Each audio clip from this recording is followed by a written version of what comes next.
What up, what up, what up, everybody? Welcome back to Today's the Day with Zack Andersen. Let's get into it. Hey, what's up, everybody? Welcome back to Today's the Day with Zack Andersen. What up, what up, what up? Welcome to Today's the Day. All right, what's up, everybody? Welcome to Today's the Day. Much love to everybody. Today's the day. Thank you guys for tuning in as always. I wanted to jump on super quick and let you guys know I'm extremely excited to announce that we finally have the top 10 journals live. They're on today'sthedayshop.com. Make sure you go and get yours. These things are perfect. We got them to the T exactly how we want them. It took longer than we were hoping, but they're amazing. I can't wait for you guys to go and implement these practices and develop these habits that have completely changed my life. So go and check out the journals. Go and get yours today. And I appreciate you guys. Much love. What up, what up, what up, everybody? Welcome back to Today's the Day with Zack Andersen. And we have exciting, unique, and I guess a first experience, which will be a blast. We have Miss Chelsea Baugh today. Thank you for coming, Chelsea. Thanks for inviting me. I'm excited. It'll be a lot of fun. We go, honestly, way back. You know what's crazy? You've known me almost half my life. Which is crazy. Like, saying that is really, really crazy. And Chelsea, you've been amazing to me. So real quick intro for you, and then we'll dive through everything. So Miss Chelsea, obviously married to Mr. Casey Baugh. We've had him on here, so anyone who's watched his episode. But you're originally from just north of Houston, Texas. You're the second oldest of 4 kids. Yep. You moved to Utah for college, and you end up playing UVU volleyball all 4 years of college, right? That's when you met Casey, and then the rest of your life you've been full-time mother, like full-time mother, and then babysitting Casey as well along. So you now have 5 kids that you mother, which is crazy. But let's breaking it down real quick, like our relationship. You, as Casey was kind of mentoring me and everything, you were always like the less intimidating, more friendly one of the two to me at first, especially. You were always like welcoming and nice, and Casey was like in his world until we like started talking. Yeah, that's what it is, huh? He gets in his world. He does. He completely tunes into his world. It's not intentional rudeness. No, not at all. He's the nicest. He is the nicest. And I learned that. Focus. But I was very intimidated by him.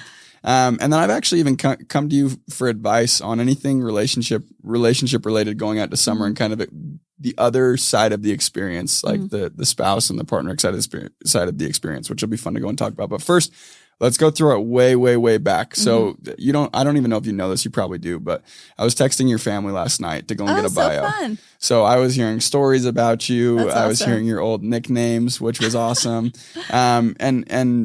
But I realized I actually don't know that much about your life prior to being in Utah, being in the Valley, and then what your life is right now. Yeah. So let's rewind all the way back. Fill me in on that situation. Grew up north of Houston. I actually did know that. But yeah. In a town called Magnolia.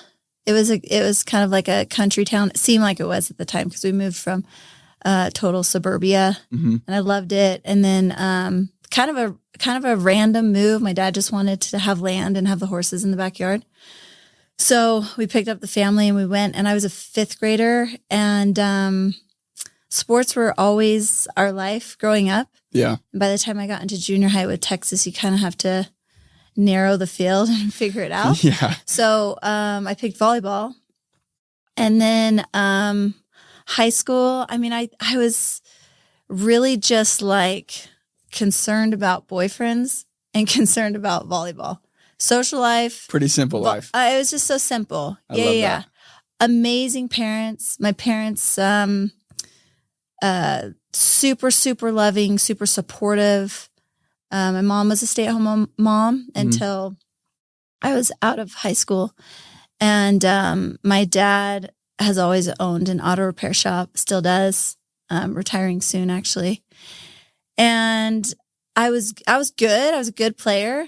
Kind of like teetering on if I would go D1 or not. Yeah. And anyway, wasn't getting accepted or, scholarships from anywhere. I'm also 5'4", so it's kind of this like. Were you a little libero? Yeah, but that didn't come into the scene until I was a senior in high school. Not even for high school. It just came into the college scene when I was a senior in high school. Okay, cool. So it was nice timing because then I went to UVU on kind of like a partial scholarship. So real quick, not to cut you off, growing up in Texas, you said your dad wanted land, horses, all of that. Yeah. Sports was everything. So is it all sisters? An older sister, younger sister, and then a baby brother. A baby brother. Yeah. So you being second oldest, like would you guys play sports together? Was it just like? Yeah. We were, Brittany and I were really close growing up because we were only 18 months apart. Yeah. And so my sophomore year, I got brought up to varsity, and so we played together that year. We never played together on club, but and then she went to UVU. So why UVU? Why'd you end up at UVU? Because Brittany was there, and then I started emailing the coach, Sam, and then the girl that was the libero decided to go to nursing school. So the position opened up. Oh, nice. Yeah, it's like funny how it all works out. And was Utah a destination? Did you guys grow up LDS? Yeah. We grew up LDS. My dad's a convert to the church, and my mom was baptized but inactive. And then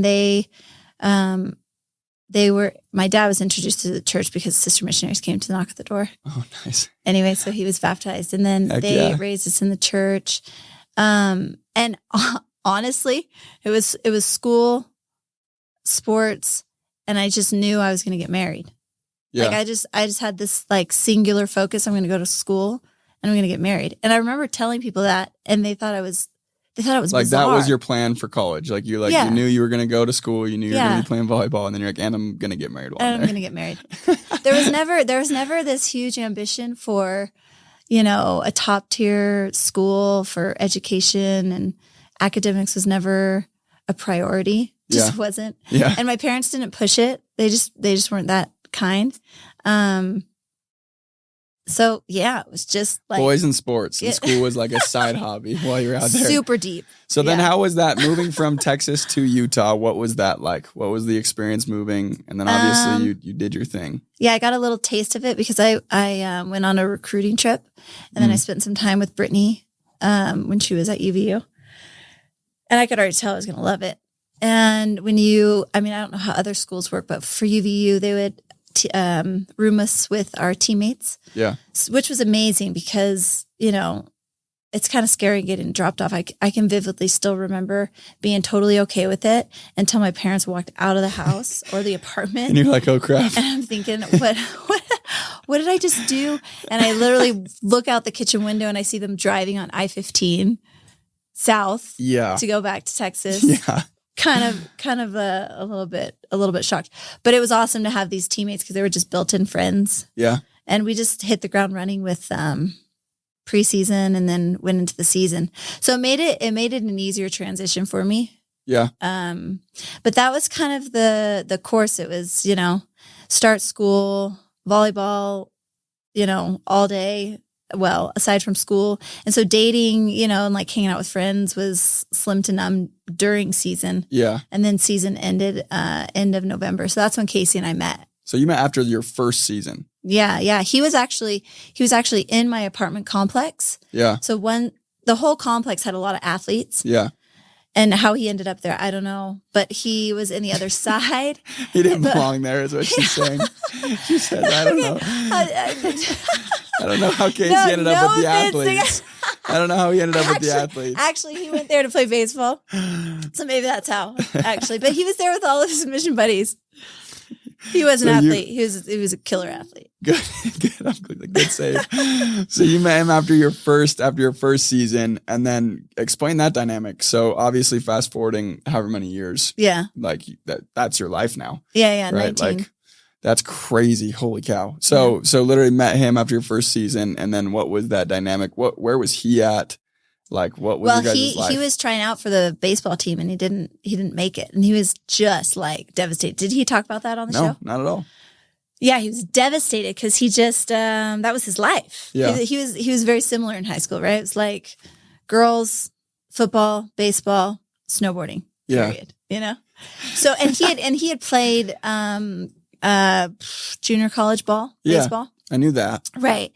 Went on his mission, and then he came to UVU thinking like, oh, okay, yeah, I'll try out. I'll be on the team. I think he knew some friends from back in Logan that were on the team or connected to it. Anyway, he got cut, and it was just, one of those crossroads in your life where you have to step back and go, oh, wait, where do I go from here? Yeah. You know, your plan is not working out. So you got to go pivot and figure something else out. Totally. So what role did you play in that part? Like where it's like, okay. We had just met. Yep. And so he's thinking like, well, I only know baseball, so I got to find some other school and go, you know, try out.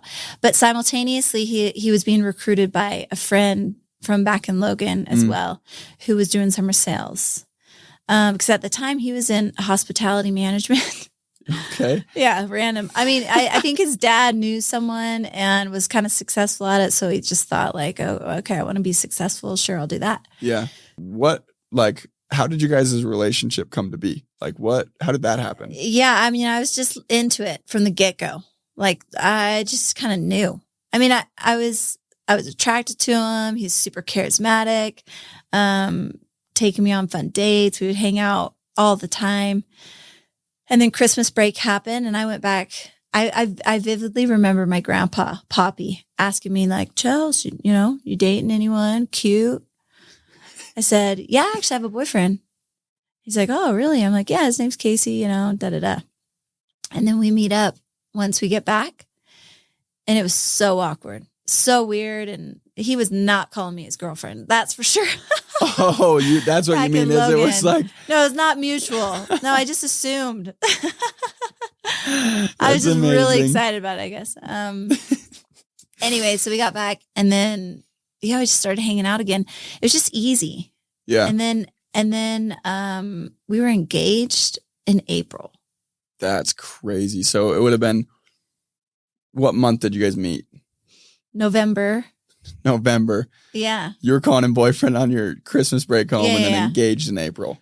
Yeah. I don't even think he thought we were exclusive until like February. You're the real winner because that was your game plan. Your game plan was volleyball school and get married. And you executed and he didn't execute on anything. He was actually failing on the surface at everything and you were succeeding. On the surface. That's amazing. Everything was succeeding on the inside. Absolutely. That's awesome. Yeah. So he proposed right before I left to Texas. Mm-hmm. He went and sold in Des Moines, Iowa. My parents had never met him. You guys were engaged his whole first summer. Your parents had never met him. You went home engaged and they're like, where is he? And you're like, oh, he's out knocking on doors. Oh yeah. How did that go over? I think my mom asked me like 1,000 times if I was sure. Are you sure you're in love with him? I'm like, you got to quit asking me. Like, I really think I am. You're making me second guess, but I thought I was.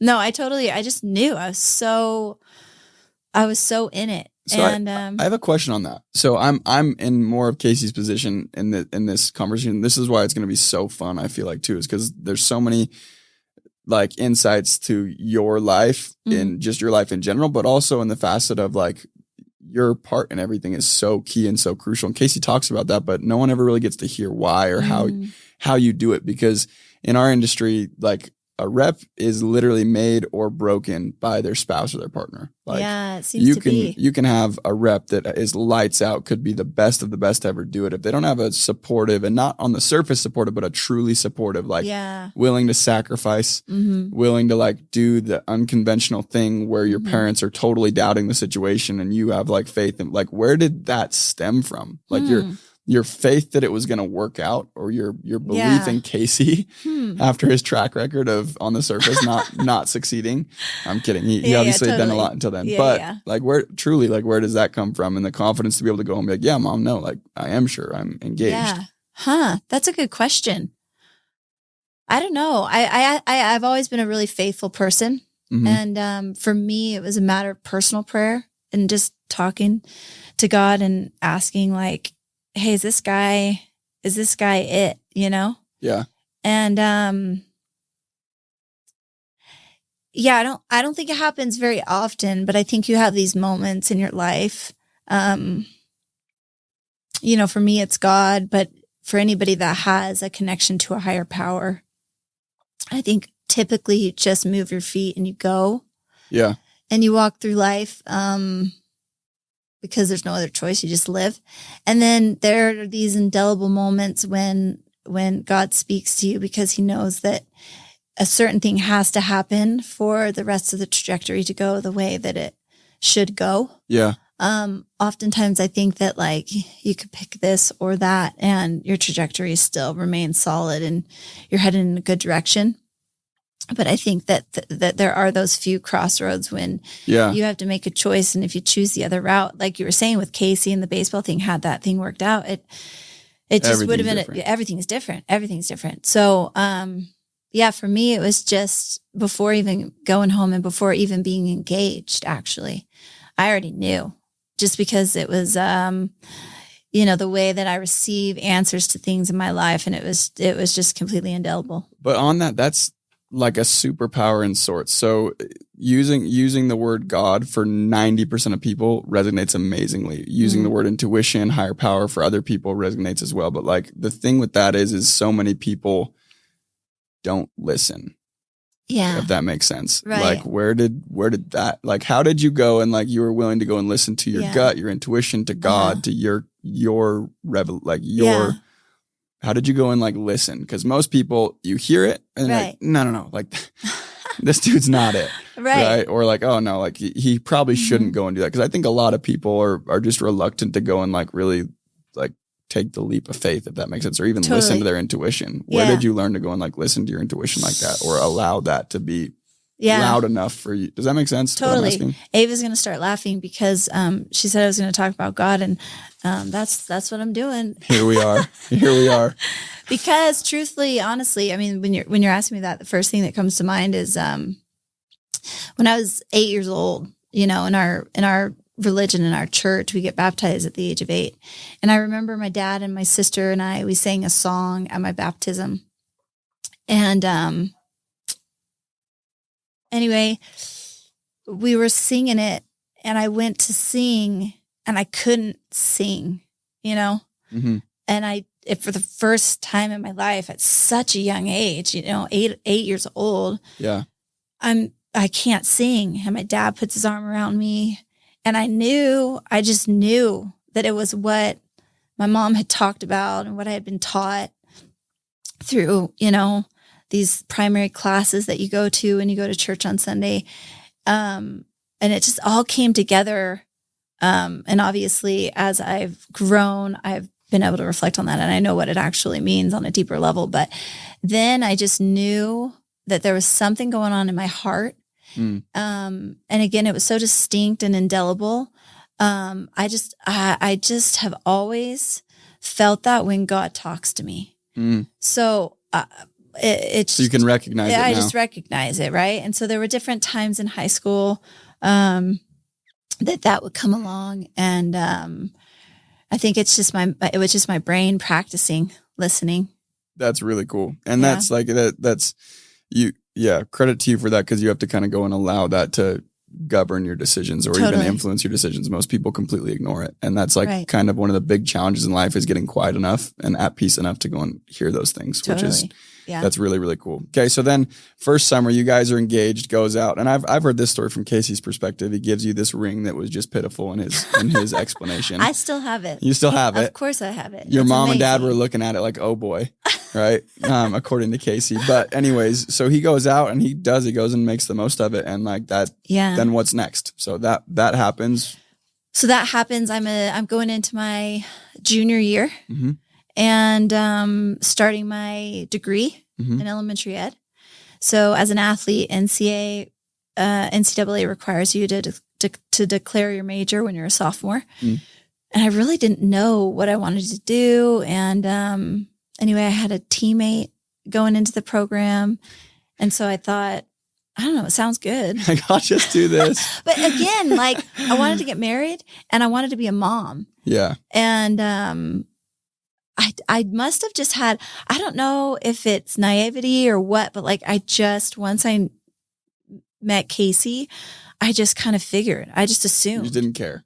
I just assumed I would be a mom, which was assuming a lot, right? Yeah. I was like assuming that he was going to be like totally successful, make enough money, right? Financially that, you know, he could support the entire family and I wouldn't have to work. Yeah. Which, I mean, that's pretty bold to like just assume, right? Yeah, absolutely. But my ambitions just lied in being a mom. So I finished junior year and then went into senior year. we were just excited to start a family. Yeah. So then going into that starting a family, you'd been married how many years? Let's see. That was January of 2008. So 3 years. Okay. And then like you decide you guys are going to go start a family. First off, how did that go? And then I have a follow-up question as well, like starting your family, like the beginning of it. Well, I mean, it was really exciting. It was like, fortunately, super easy for us. He was out selling. Mm-hmm. I sent him a little package in the mail with some like baby clothes. Yeah. To tell him because he wasn't there. I found out I was pregnant. No way. Sent it. He dropped everything, drove home. And that was our, let's see. We were going to be entering into our second summer selling. Yeah. So yeah, it was just getting pregnant, finishing my degree, finishing my bachelor's, and we were off. That is crazy. So then my question on that is like, okay, along this, the thing that's so fascinating to me before we get into the rest of what you've done, because the rest of what you've done as a mom is like even more fascinating and going to be fun to talk about. Mm-hmm. But in this moment, when you're starting a family and all of that, you are literally absorbing the role of like, you basically run the household. Mm-hmm. With his job. This means he's traveling, he's selling, he's out knocking on doors, his schedule's everywhere, and he's fully dedicated to his people. Yeah. Like he is probably fielding calls consistently. And a lot of partners and wives, it's like it becomes like they resent the job for that. Does that make sense? Mm-hmm. How did you go and what made you have like the long-sighted vision of like, oh, this is worth it? Because in the moment, and maybe in the moment it was even worth it, but for some people in the moment it's not. But it takes, like my career specifically, it took years to go and get to the point where it was worth it from like surface level. Does that make sense? Yeah. I think it must have been a huge part must have been my upbringing. My mom and dad have an amazing interdependent relationship. Mm-hmm. My dad's super independent in his things. My mom's super independent in her things. My mom and I are also very similar, very similar. And they always had an excellent marriage. Yeah. And, my dad, he had like a new hobby every couple of years, cowboy mounted shooting and barbershop quartet and, like random, just totally random and like completely excelled at them. Yeah. The best of the best. And, my mom just like let him fly and let him do his thing. And she was totally, happy doing her thing. It's how I perceived it. And, as I've gotten older, and, our relationship, my mom and I, and both with my parents it's amazing. But, there were obviously things in marriage, that's how it goes, right? Like hard times. Yeah. And, but how I perceived it was just this magical marriage, amazing family, amazingly loving home. And, a couple that just totally support each other. So it must have stemmed from that. That makes sense. Because it didn't, I mean, I guess it was hard. It really wasn't that. It wasn't that hard. Yeah. We just. Well, I don't think you let it be that hard. Like, here's the thing: there's people in that exact situation that let it be the hardest thing in the world. Sure. Like, think about how many things, if you were looking through it through a specific lens, could have been negative. Like, you found out you were pregnant without him even being in town. Oh my goodness, right? And you didn't even. Right. Do you know what I'm saying? And you didn't even think about that. Like so that's what's so unique, and that's what's so cool. Yeah. To me. Yeah. Well, thank you. Yeah. I mean, the hours are crazy. Right. And so in the mornings we would go and work out, and we had things in common. So we would go to the gym together in the morning, and then, they would have their, what is that? Correlation meeting? Yep. Yeah. Correlation meeting. Yeah. Yeah. Yes, ma'am. Do you call it that still? Still do. Absolutely. So he would go do that, and then I would do my thing, and we would just make the most of it and go out to dinner if we could late at night or I don't know. I would find a favorite show. I mean, it was so like surfacey and menial things that I was like keeping myself occupied with. Yeah.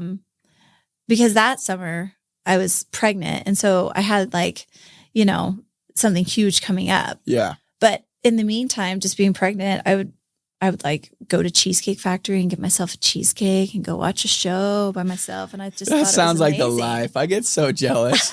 I get so jealous. I'm like, that would be amazing. But then your life really, like your next life, I would say that way. Yeah. The next like phase of your life though started once you went and had Callie then, right? Like totally. That was probably how was that? Yeah. What was that experience? And I'm never going to experience this because I'm never going to have to be pregnant and give birth, but. That's right. You'll be on the other side of it. But, it was amazing. I got diagnosed with gestational diabetes, which is diabetes that you get when you're pregnant. So that was a little bit of a kind of a shocker for me, just because I have had good health. Like up to that point, I had had good health my whole life. And anyway, it's totally manageable. I'm super disciplined in my life. And so the doctor told me like, hey, your blood sugar levels can only get to this and it can't go above. Otherwise we need to, do insulin. And to me, when I heard that, I'm like, okay, so I'm going to fail if I have to take insulin. It was like this, it was just like totally how I interpreted it. It was wrong. It was totally wrong.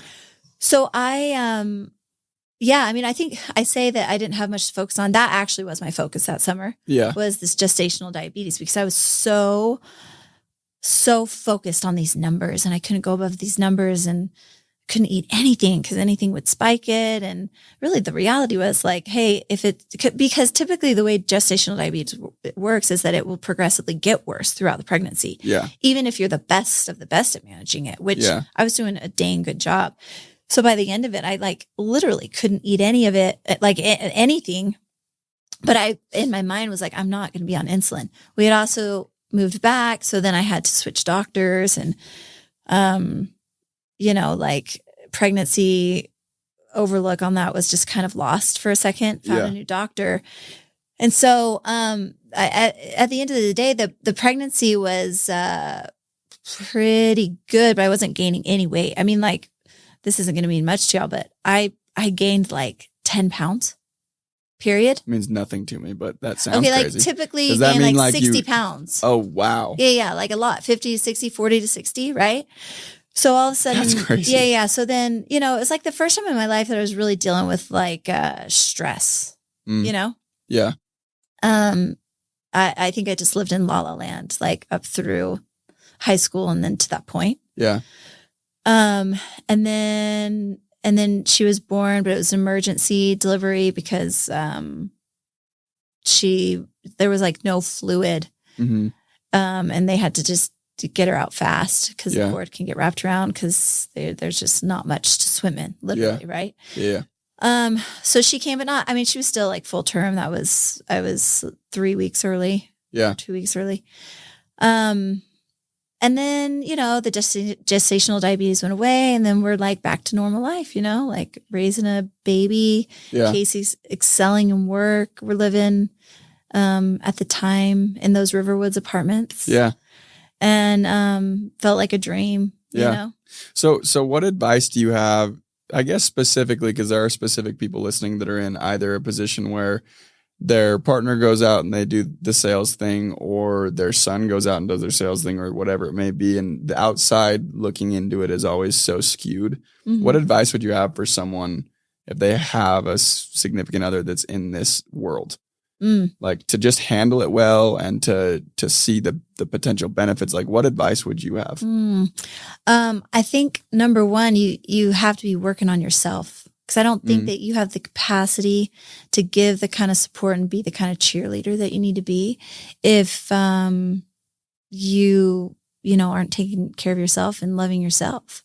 So I think I must have been doing a decent enough job at that, I've always taken personal time to exercise and be healthy and have my own things going. I had now Motherhood, right?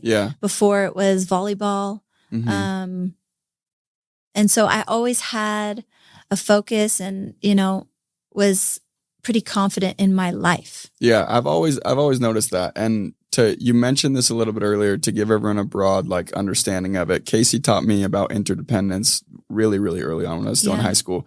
And I like when I look at relationships now, I look for interdependence, like as corny as that sounds. And like that is it's so important that both people are fully independent in their life. And then when they're together, their life is way better. Yeah. Rather than one depending on the other or both depending on each other in any sense of the word. And that is one thing I've always noticed. Like when he taught me that, I started like assessing people's relationships per se. Yeah. Which is weird and it's not my place, but Therapist, like Zack. not my place. And I don't ever say anything, but like I've noticed that about yours and Casey's. Like you completely live your own life. Like you aren't like, I've never seen you like waiting on Casey, if that makes sense. And obviously like, and it's both ways and not in a bad way. Like you like leave him in the dust, but like, no. While he's out doing his thing, you're totally doing your thing. Right. And like, if I'm correct from what we've talked, you kind of go and not like your dad, kind of like your dad, you go and pick up on hobbies too.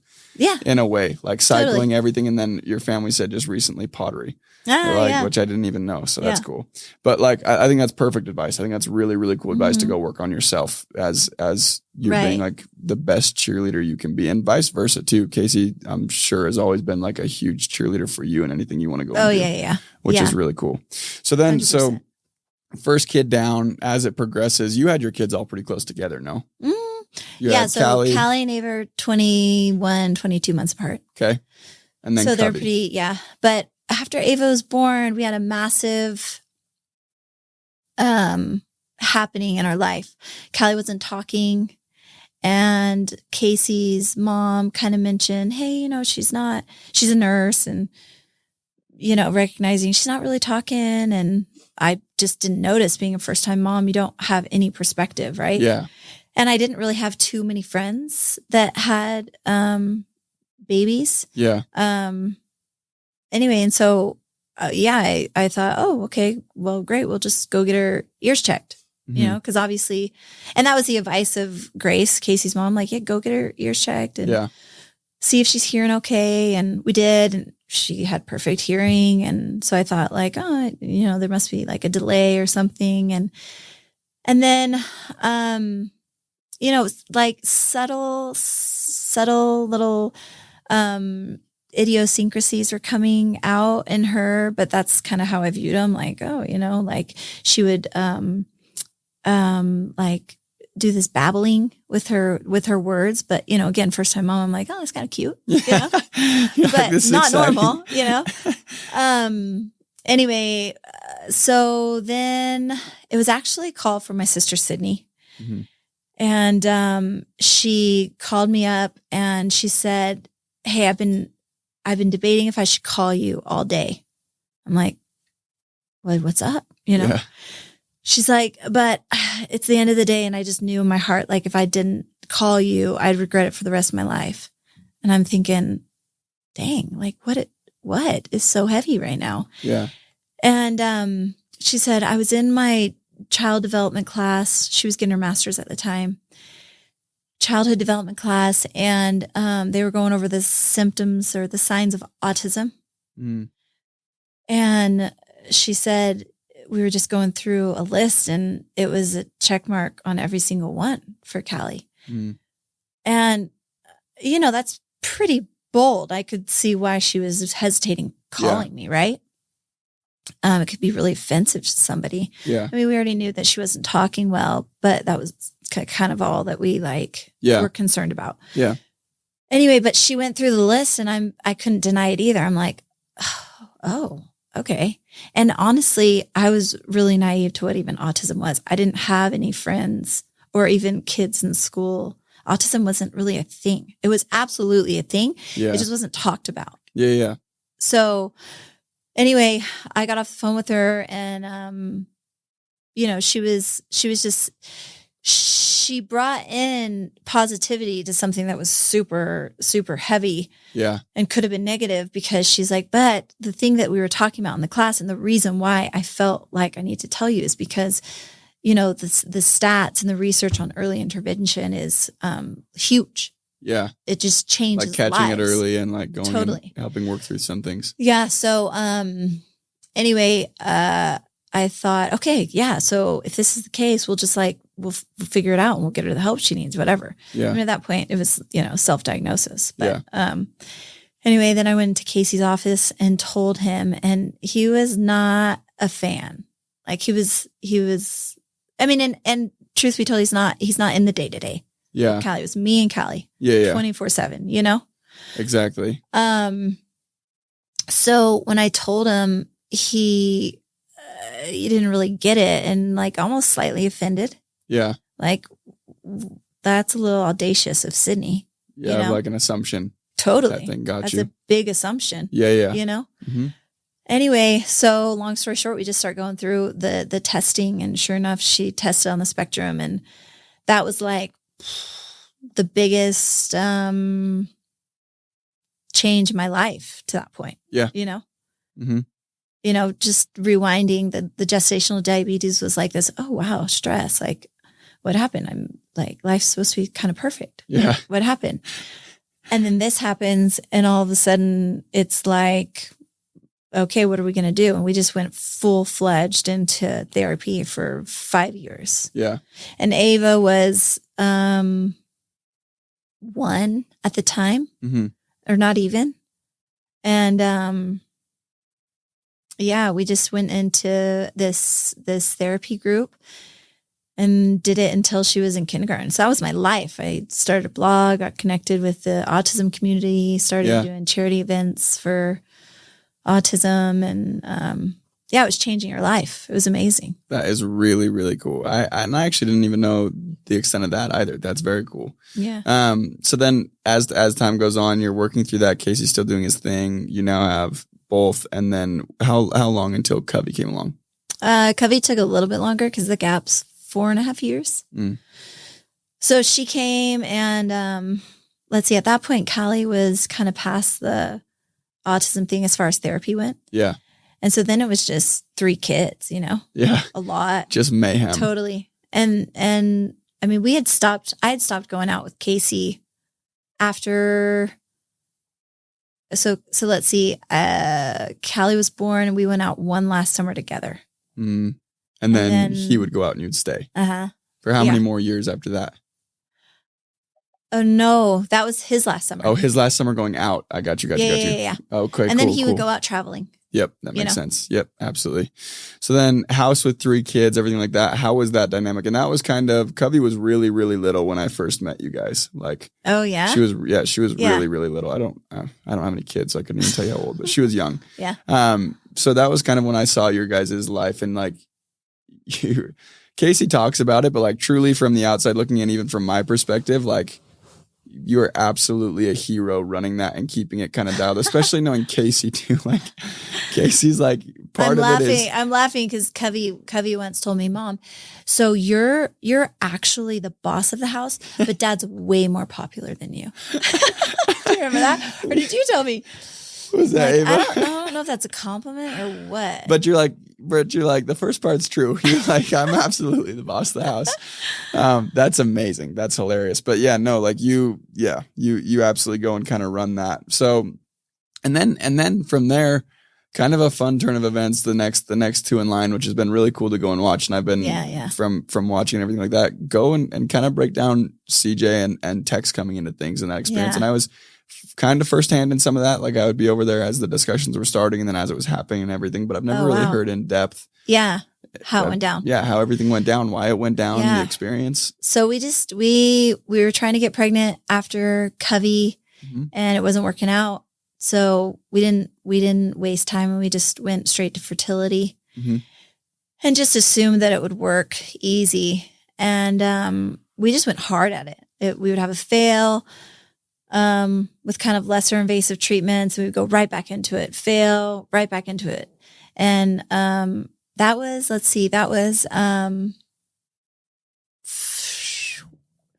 start of 2018. Yep. 2018. So by the summertime, we're like, okay, those treatments aren't working. Let's do IVF, which is like kind of the end all for fertility, right? And so we went into it. But when we first started, Casey's sister had just started the adoption process. So we were kind of watching that, but still in my mind, I'm like, we're getting our kids through fertility, you know? So we do IVF, and it is intense. It's so intense on women. The hormones, you're just not yourself. Yeah. From what I know about it, it's like gnarly. Yeah. I mean, I had one girlfriend before I started that was like, I've never felt better. And I'm like, great, that's going to be me. And I think I was lying to myself the whole time. Like, yeah, I'm doing good. I'm fine. No, I was a mess. I wasn't myself. And I didn't even realize it. And then that fail was really tragic. And then we took a break for like a month. But I'm telling you, we like month to month, back to back, just doing treatment. Oh my goodness. So it was so intense. And then starting in December, we're like, okay, I don't have the bandwidth to do IVF again. Let's go back to those lesser invasive treatments. Fail. March comes. So literally, this is how it works. 1 month break.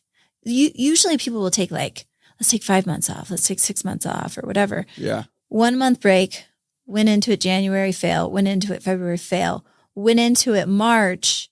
And Casey had said, hey, would you be open to adoption if it fails again? Because statistically with the treatment that we were doing after 3 tries, your percentage of getting pregnant goes like way down. Yeah. So I said, yeah, but I wasn't super into it, you know? But I also said yes because when Kara and Patrick, she came into Utah. It was an emergency delivery. Patrick wasn't able to come right at the beginning. And so I was free and able to pick her up from the airport, went to the hospital and saw the whole thing go down. Yeah. An amazing experience, super touching, changed my heart a little bit around adoption, but again, wasn't going to be for us. Yeah. And then she, takes the baby home, Jack, to our sister-in-law who lives near the hospital that she was at. And she calls me up again. She says, Chelsea, I caught the flu. I can't keep Jack. Can you take him?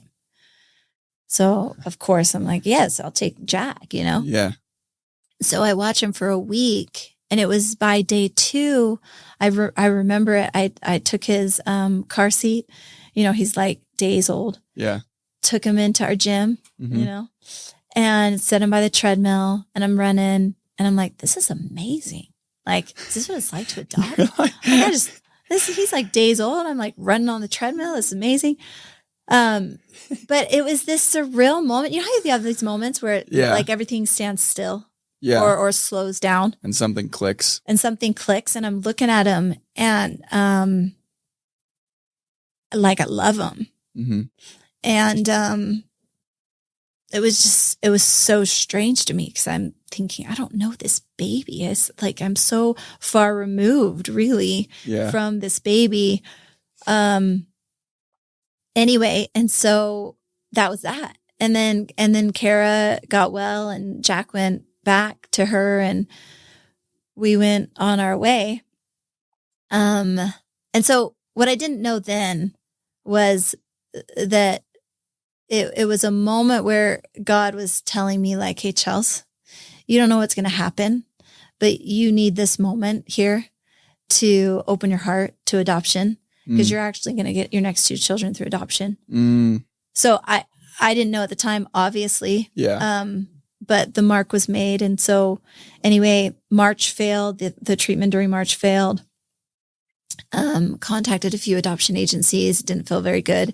One finally worked, felt really good. That was April. And then our paperwork took quite a while. And it was in July that we were finally finalized. Meaning adoptive moms or parents can't look at a family until they're legitimized through the state. Okay, cool. So we're obviously impatient because in that time we're like, this is taking forever. Which anybody who listens to this, if they happen to have gone through the adoption process, they're going to be like, you guys were insane. Like it was like mere months of waiting. Like, you have no idea. No idea. That's amazing. So we're crazy. And in the meantime, we're like, let's just try IVF again. Oh my gosh. Okay. Let's try IVF again.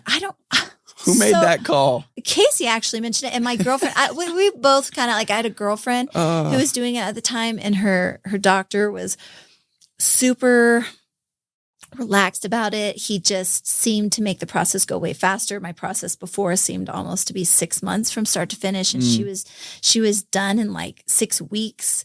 So it was just this. And you guys are the most stubborn human beings on the planet. Yeah, obviously we must be, right? Like we're holding out. You're like, it's going to work. It's going to work. It's got to work.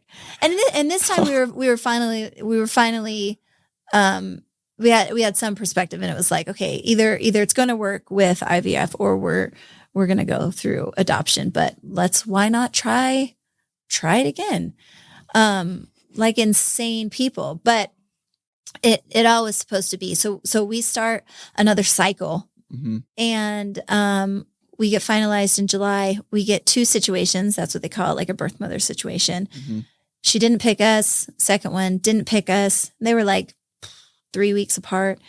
And then Jessica's situation. Pretty common? Is that pretty common where you don't get picked? Oh yeah. It is. Oh yeah. And even more tragically, you get picked and then you get dropped. I mean, it happens all the time. No way. Like someone will choose you to adopt the kid, and then you could even get to the point of meeting the kid, and then in your arms, and then you walk out empty-handed. Gosh. Often. Oh my gosh. Yeah. So or birth moms that just kind of milk the system and get as much financial aid out of it as they can, and then drop it at the end. Oh my goodness. Because once you get signed on, you get everything taken care of financially. Yeah. Which they should. Yeah. But anyway, let's see, where were we at? Jessica's situation came in. Yep. And so in the meantime, so we're doing IVF. Jessica's situation comes, and like 2 weeks prior to, it sounds I think like it's mayhem. impatience. It sounds like absolute mayhem and overwhelm. It actually is, and plays into a lot, and probably what we'll get into in a second. But so then on top of that, I connect with a friend who's like, you got to try this adoption consultant. And, they just like do everything faster. And, financially it's a little expensive. And so, typically people will choose one or the other, but, we were in a position to be able to do that as well. So we're kind of thinking like, let's just not put all of our eggs in one basket. We're just going to like try everything here. Yeah. Impatience was definitely that was which like, maybe ends up to our favor or not. I don't know. But anyway, so we get the consultant. So I send the situation to her. She's like, it actually looks amazing.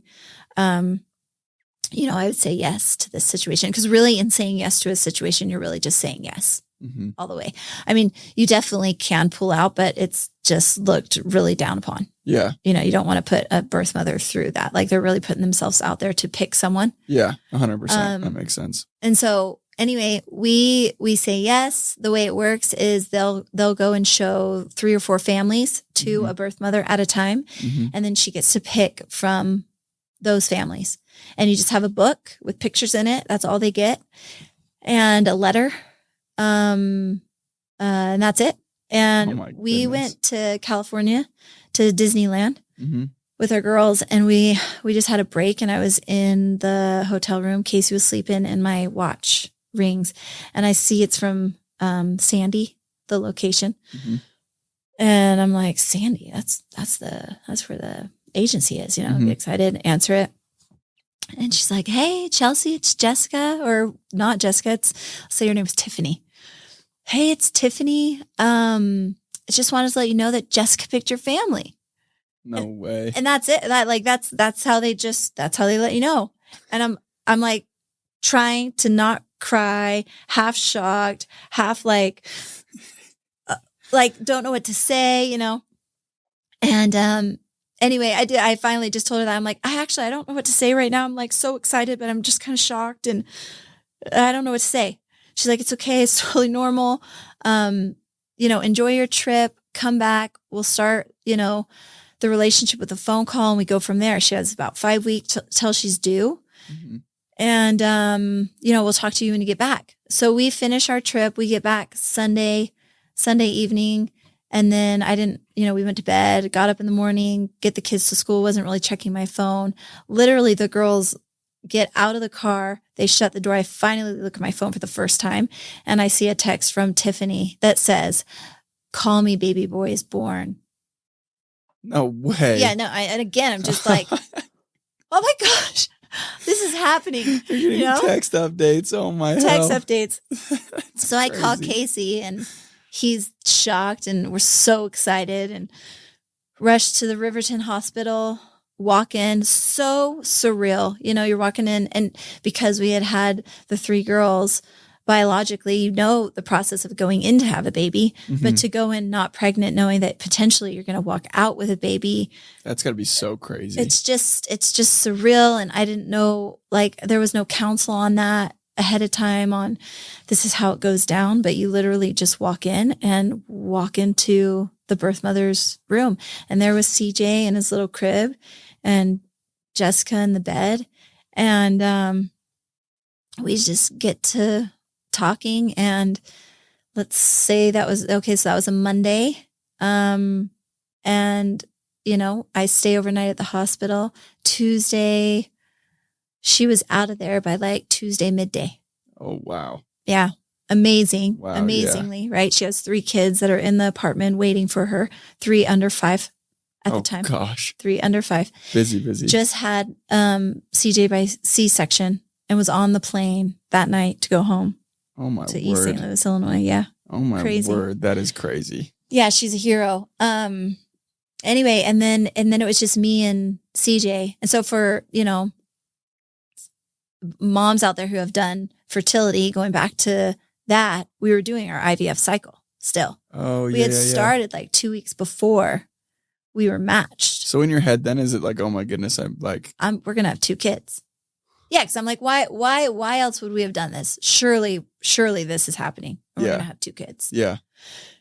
And, you know, there's like somewhat of a like romantic vision of this, like, oh, this is amazing and so exciting, also crazy, you know?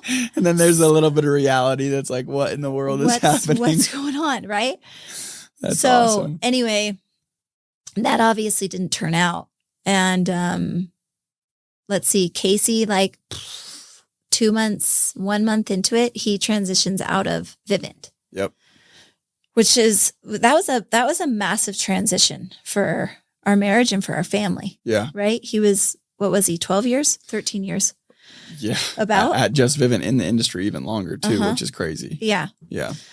So anyway, then COVID hits.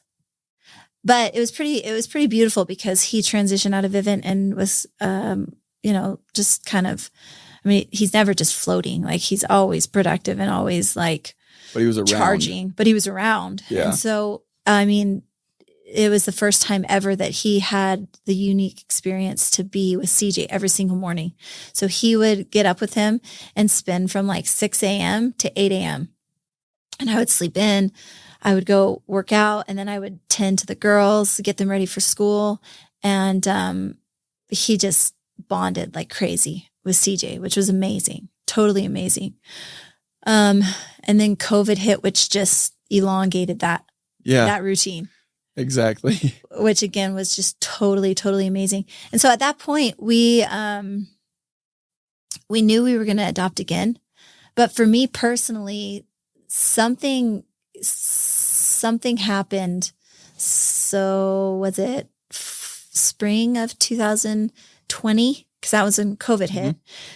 Yeah, it was spring of 2020. And we went out to eat with 2 of our very, very good friends, two very good couple friends. Went to Ruth's Chris, actually.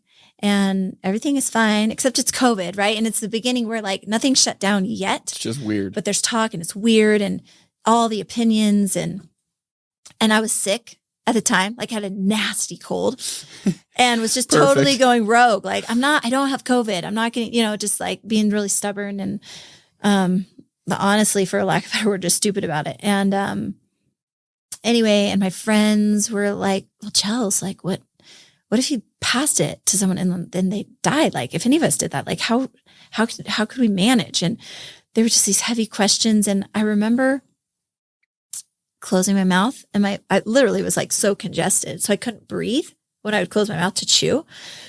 And then I felt a little dizzy and I'm looking around like, what is happening? And I tap Casey And I'm like, hey, we got to get out of here. I feel really dizzy, really subtle. And friends kept eating, and we walk out. Before we could even walk out the door, my heart's just pounding, and like, I can't breathe. Like, something's happening. What's happening to me? Thought I was like, I didn't know if it was a heart attack. I was terrified beyond belief. I've never experienced this in my life. Yeah. And we walk out, and Casey's amazing. And he's like, hey, I think you're having a panic attack. You're going to be just fine. I'm like, I'm not fine. Like, this is not a panic attack. I think I'm dying. And I'm freaking out. And our good friend Alex was there. Yeah. And then he walks out and says some reassuring words. But it escalated bad. And, he's like, hey, do you want to talk to my brother-in-law? He's a doctor, just to put your mind at ease. Like, Debbie and I, we were just in the MTC for months and months working with all these kids. I saw this every day. I can assure you, you're having a panic attack, but maybe it would help to just talk to a doctor. I'm like, yeah. Barely breathing still at this point. And, anyway, so I talked to him, and, by the end of the conversation, he's like, yeah, I think you're fine. But, did you eat anything that you might be allergic to? Craziest thing of my life. My brain completely took over. And when he said that, I automatically believed with full certainty that I was having an allergic reaction, and my throat closed in an instant. I couldn't speak. I threw the phone at Alex, and I just whispered, I'm having an allergic reaction. I need Benadryl. I mean, I was a total lunatic, like spreading my arms out, like, get out of my way. I need Benadryl. I'm not kidding. This happened. Oh my God. Someone gives me Benadryl. They call the ambulance. The ambulance shows up. And then I just feel real stupid because like the Benadryl relaxes me, and I realize, oh, shoot, I really just did have a panic attack. Yeah. And then it just like tailspin me from there into this, what happened to me? Like, what's happened to my life? Like, everything was fine. And I don't know what happened, But in retrospect, it was probably the fact that we were doing IVF for a year and then went straight into adoption and then tried IVF again. Yeah. Got a baby in 2 days from getting matched to bring the baby home to Casey transitioning from Vivint and then COVID. Just so much. So much, right? Yeah. And no sleep because you have a newborn, and trying to be a hero because, I'm a mom and that's what I'm supposed to do. And it's kind of like my perspective, right? Mm-hmm. And I like to do things well, and I like to be like the best at it, and just putting massive pressure on myself that I didn't even realize I was doing, and acting like it was all fine. Yeah. We bring CJ home and we're literally carrying him around. I mean, we had the most amazing neighborhood, the one that, we lived in when you were working at the house, and we just were like the proudest family ever. We took him out in the wagon, and because nobody knew, right? So it was this like big shocker and shocked the world. Here's our son, just so amazing, right? But not considering that it was like completely traumatic too. Yeah, 100%. Yeah, exactly. Like downplaying how big of a deal it really was. Yeah, totally. Yeah. So for me, it was the first time in my life where I realized, oh, I think I thought I had everything like tied up in a nice little bow. Mm-hmm. But maybe there's a lot of stuff I actually need to work on. Yeah. In my life. Mm-hmm. And which is a scary realization. Like, it's a hard pill to swallow. Initially, right? Yeah.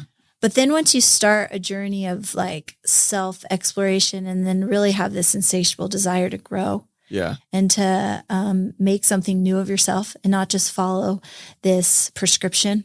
Mm-hmm. It gets really exciting as the time goes on. Yep. But it takes a while, And so for me, it was like, okay, what do I need to do initially to just like bring some peace into my life? And I found Yoga Nidra, which is just a meditative yoga. You just lay in Shavasana. I found one at a local place, and it was huge for me. Huge. Yeah. And it was my first real effort at like recognizing the control that I have over myself and my brain. Yeah. That's huge. Yeah, 100%. Huge. Because to that point, I had been living in this false reality that I could control everything else. Yeah. And honestly, just getting really personal, it stemmed from early on. I had suffered from an eating disorder from high school all through my 20s. Bad. And I kept it in check enough because I knew I had to be an athlete. Yeah. So I ate just enough. It was on the spectrum of anorexia. Yeah. So I would eat just enough. I look back now at what I ate and I don't even know how I functioned. Yeah. But I actually wasn't really functioning. It was very incredibly damaging. Yeah. To my body and my brain. Yeah. Because you think you have everything under control. And so anyway, it was really just this time in my life where I'm like, oh, I feel broken. Yeah. Like I feel really broken. And it was really hard. So let's see. When CJ was born in 2019, I was how old? What's the math on that? I'm 37 now. He's 3. Off 4 years. So I was like 34. Yeah. And so from like 34 till now, maybe 34 till 36, they were really hard. Because then we adopted again. Yep. And I had gotten into a headspace where, we were ready and we knew we were always going to have two more kids. Like life kept moving, but you had things to like work on, which is a kind of a really powerful position to be in actually. And like a lot of times those like life ending seeming moments where it's like life shattering moments that in the moment seem like the worst thing ever, like a panic attack or anything along those lines. And anyone who comes on and talks about it, they end up being like just the start to the next chapter of growth. Right. Yeah. If you choose, or you can let it, exactly. Yeah. It's actually a really good point. Or you can let it go and turn into a downward spiral. Again. Yeah. Yep, exactly. Yeah, totally.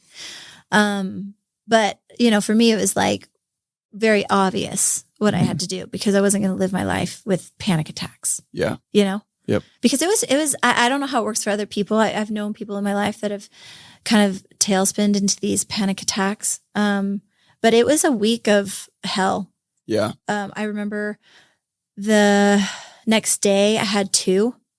And by the night I was really scared because I thought, what is happening? My life is over. Yeah. Your perspective, like you just have this myopic perspective of like, shoot, what does this mean for the rest of my life? Yeah. I'm going to have panic attacks the rest of my life. This is no life to live. Like, you just go in this rabbit hole. It sounds so extreme. But it makes perfect sense. I mean, it's the same as, it's just your brain. I like my brain protecting itself. Like, oh, you've got to like figure this out because you can't do this. Yeah. And, anyway, it was probably like a couple months where I finally could recognize triggers so that I could stop them before they came. But it took short amount of time really, but that amount of time to realize, sleep is a huge one for me and,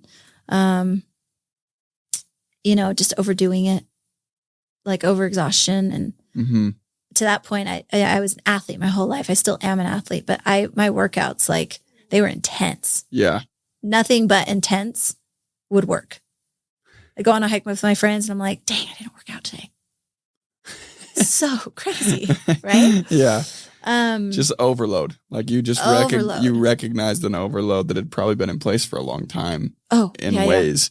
A long time. And then throwing more kids into the mix on top of the other kids. Like I can imagine. Yeah, that is madness. That's crazy. Yeah, total madness. So then we adopt Tex, which honestly, like our adoption story is not normal at all. It kind of followed the same line.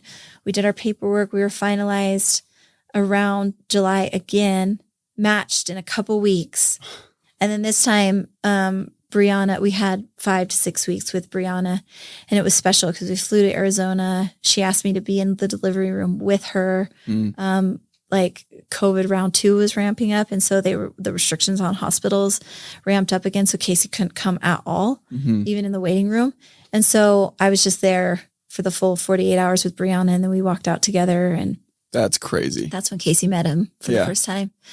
He was born on my birthday. birthday twins. No way. Tex, yeah. Oh, I didn't know cute. that either. That's way cute. Anyway, so then we were starting life with 5 kids. Yeah. Yeah.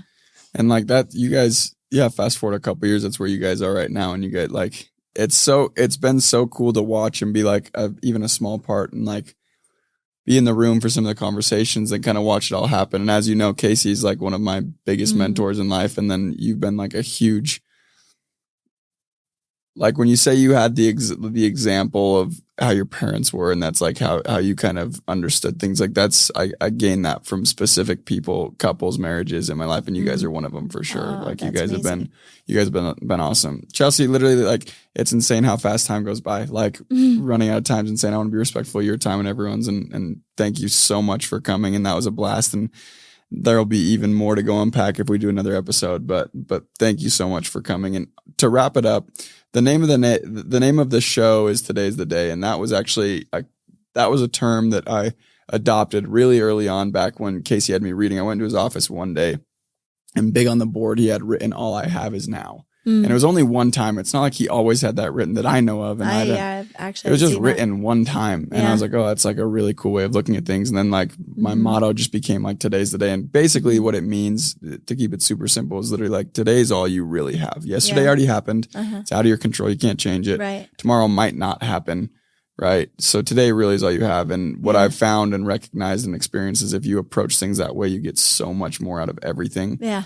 So I guess my question for you, and we only bring people on who are very apparent with that, like they kind of live it whether they realize it or not, is what advice would you have for people where it's like, yeah, like this really is all you've got? Like what experience have you had that shows that, tells that, or what advice would you have to help people live that way? Right.